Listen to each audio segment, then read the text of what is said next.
For decades, the goal of supply chain optimization was simple: cut cost, get it leaner, get it cheaper. But after the disruptions of the last few years, we've all learned a hard lesson. The cheapest supply chain is often the most brittle.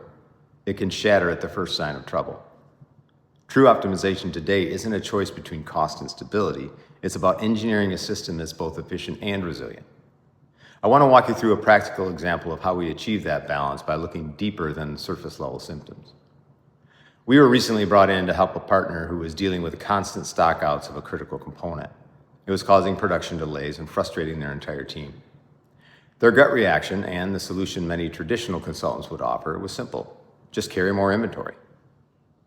Now, holding more safety stock is a potential solution, but it can be an expensive one.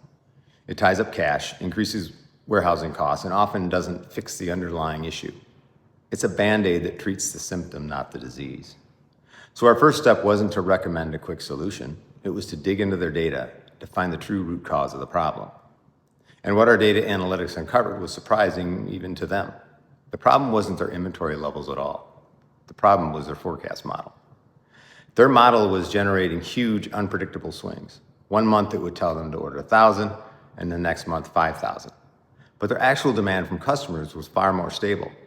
Their entire procurement process was chasing these phantom signals, leading to a cycle of overbuying one month and then running completely dry the next. They didn't have an inventory problem, they had a problem with their models. So instead of just telling them to spend more money on safety stock, we focused on fixing the real issue. We worked with them to re-engineer their entire forecasting and procurement process. We helped them build a new forecasting model that used more reliable data inputs, smoothing out those artificial peaks and valleys. Then we designed a more agile procurement strategy with flexible order quantities and updated lead times. It was about creating a system that was more responsive to real demand, not just reacting to flawed predictions. The result? Their stockouts on that component and others were virtually eliminated. And because they stopped wasting money on rush orders and holding unnecessary inventory, their total operational costs went down. They achieved both resilience and efficiency without having to sacrifice one for the other. And this is a perfect example of our engineering approach.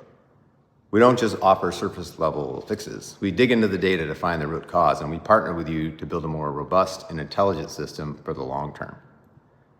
So if you're tired of fighting fires in your supply chain and are ready for a more stable, strategic approach, contact us. Let's find the real source of the problem and engineer a lasting solution.